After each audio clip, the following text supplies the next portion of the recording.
जय माता दी भक्तों। आज मैं आप लोगों के लिए एक नई जानकारी लेके आई हूँ। जैसा कि आप सभी जानते हो, 30 जनवरी 2025 से गुप्त नवरात्रे शुरू है।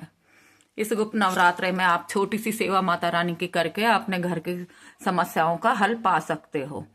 जैसे कि आप सभी, जैसे ये गुप्त नवरात्रे होते हैं तो हर कोई नहीं करता है, लेकिन इस समय आज के जमाने में तो कोई गुप्त रहे नहीं, क्योंकि हर कोई जानकारी देता है, हर किसी को पता रहता है गुप्त नवरात्रे।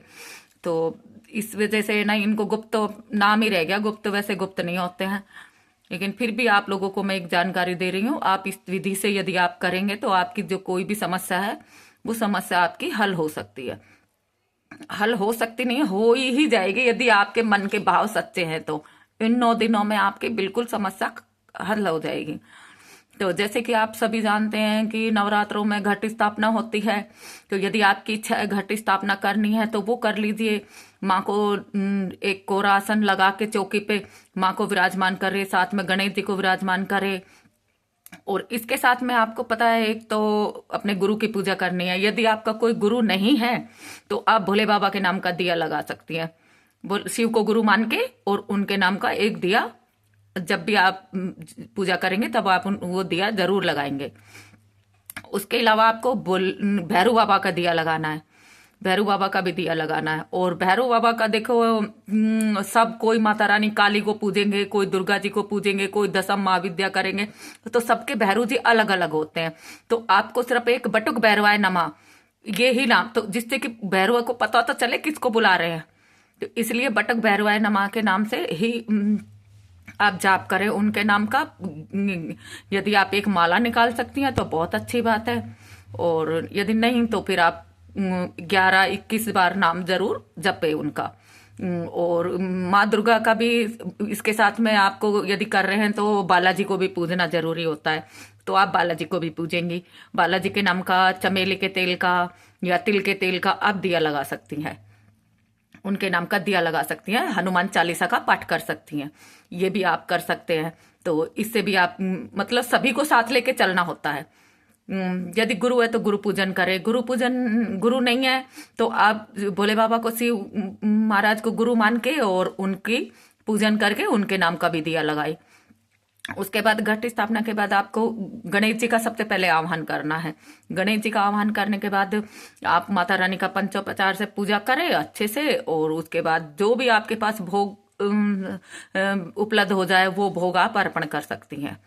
उसके बाद आप संकल्प ले। संकल्प में आपको जैसे आप मैरिज हैं तो आप पति का नाम बोलेंगे, यदि कबारी लड़की हैं तो आप पिता का नाम बोलेंगे, गोत बोलेंगे, अपने हाउस स्थान बोलेंगी, पूरा पता बताएंगे, कंट्री का नाम बताएंगे, सिटी शहर का नाम बताएंगे। सब कुछ बोल के आप उनका आह्वान कर सकते हैं, संकल्प ले सकते। संकल्प में आपको अपनी एक इच्छा बोलनी बहुत जरूरी है। अपनी कोई भी एक इच्छा बोलनी जरूरी होती है। तो वो आप अपनी इच्छा बोल दे कि माता रानी, यदि आपकी कोई इच्छा नहीं है तो आप बस इतनी सी कि माता रानी मैं तो आपके नाम की सेवा कर रही हूँ, आपको जो उचित लगे वो फल आप मुझे दे दीजिएगा। तो उससे हमको कुछ ज्यादा ही मिलता है, जो हम मांगते हैं उससे कुछ ज्यादा ही मिलता है उसमें। तो ये आप कर सकती हैं। उसके बाद देखो, इसमें कन्या जिमाएंगी तो सही नहीं है, कन्या नहीं जिमानी है आपको। 9वीं तक आप चाहो तो कोई छोटा मोटा मंत्र जप कर सकती हैं। नवाण मंत्र जप मत करिएगा। यदि आपने कभी माला हाथ में नहीं पकड़ी है, आपका कोई गुरु नहीं है, तो सीधा नवाण मंत्र का जाप नहीं करना चाहिए। ये मंत्र बहुत पावरफुल है। आप सिंपल सा कोई जैसे ओम दुम दुम दुर्गाय नमः का जाप कर सकती हैं। यदि नहीं भी हैं तो दुर्गा सप्तशती का कोई पाठ कर सकती हैं। कोई भी जैसे देवी कवच ले लिया या सिद्ध कुंजी का सूत्र ले लिया। यदि पूरे पाठ करना चाहती है तो आप पूरे भी पाठ कर सकती हैं। तो ये आप कर सकती हैं। इससे आपकी सारी मनोकामना पूर्ण होगी, आपके घर में सुख समृद्धि बनी रहेगी। ये काम आप कर सकती हैं। और रही बात कन्या जिमान, यदि आप हवन दे सकती हैं तो हवन दीजिए। और हवन नहीं भी दे सकती हैं, हवन दे तो बहुत अच्छी बात है। यदि हवन नहीं दिया जाता है तो एक जो उपले होते हैं, गाय के गोबर के उपले होते हैं, उसको जला के उस पे आप भोग दे सकती हैं। माँ को लौंग पतासे का भोग दे सकती हैं, पान पेड़े का भोग दे सकते हैं, 2 बर्फी का भोग दे सकते हैं। और यदि आप बना के देना चाहती हैं तो माँ को केसर वाली खीर बनाइए और उसमें चीनी नहीं डालिएगा, उसमें शहद डालिए। शहद डालिए, ये बहुत अच्छी चीज रहती है, माँ को बहुत पसंद आती है ये खीर। उसके अलावा आप हलवा भी चढ़ा सकती हैं, और नौमी के दिन आप ऐसे ही आप भोग दीजिए। और जो भी आप प्रसाद निकालेंगी वो प्रसाद आप या तो किसी गाय को दे दीजिए, या कहीं किसी गरीब मंदिर के पास में कोई कन्या मिल जाती है तो उसको दे दीजिए। आप घर पे कन्या जिमाएंगे तो प्रचार हो जाएगा कि भाई इन्होंने नवरात्रे करे हैं, तो गुप्त बिल्कुल नहीं रहेंगे। और वैसे भी ये जब पूजा आप करेंगी तो किसी को, बाहर वालों में किसी को नहीं बताएंगी। और इसका सुबह के समय आपको सिर्फ माँ को स्थान ना करनी है। उसके बाद आपको सिर्फ संकल्प लेना है। पूजा करने के बाद जोत आप अखंड देना चाहती हैं तो अखंड दे सकते हैं। जोत का देखिए ऐसा होता है कि आप घी की जोत देना चाहती हैं तो घी की भी जोत दे सकते हैं। माँ काली की कर रही हैं तो सरसों का तेल की जोत लगेगी। और माँ दुर्गा की है, घी की नहीं हो पाती है तो तिल्ली के तेल की आप जोत दे सकती हैं। अखंड जोत के ये नियम है। अखंड जोत नहीं देना चाहते हो तो आप जितनी देर भी बैठ के पूजा करोगे उतनी देर आपका दिया जलना चाहिए। और रही पाठ यदि कोई कर रही हैं या जप कर रहे हैं, कोई भी आप जो भी चीज करते हैं तो वो उसका समय यही रहेगा कि या तो 10 से 12 के बीच में आप कीजिए। वैसे 10 से 2-3 तक होता है, लेकिन 10 से 2-3 नहीं सही, आप 10 से 12 बजे के अंदर अंदर आप कर सकते हैं। और भोग दीजिए, आरती कीजिए, अपनी पूजा संपन्न कीजिए और माँ को अच्छे से सेवा कीजिए, मन भाव से कीजिए। बाकी पूजा में सामान क्या उपलब्ध होता है हमारे पास, ये माँ की इच्छा है। अपने तो भाव अच्छे रखने चाहिए। भाव अच्छे होंगे तो आपकी सारी मनोकामनाएं भी पूर्ण होगी, आपकी पूजा स्वीकार होगी।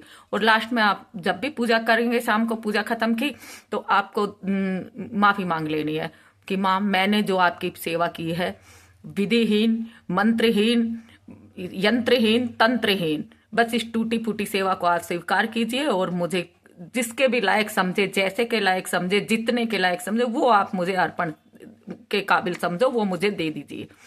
मेरी कोई मांग नहीं है आपसे, क्योंकि हम मांगते तो कुछ है और भगवान देने की बहुत सारी तमन्ना रखते हैं। तो हम मांगेंगे नहीं तो हमें ज्यादा ही मिलेगा। तो ये आपको गुप्त नवरात्रे के विषय में जानकारी थी। उम्मीद करती हूँ अच्छी लगेगी और आप करिए। और इन 9 दिनों का आप फल उठाइए। ये 9 दिन देखिए रोज रोज नहीं आते हैं नवरात्रि, 4 ही नवरात्रि आती है। तो ये 4 नवरात्रि का मतलब ही रात्रि, तो रात्रि में ही पूजा होती है इसकी। सुबह तो बस अपन नॉर्मल पूजा करते हैं जैसे करो, और भोग भी आपको पाठ के बाद या जप के बाद ही देना होता है।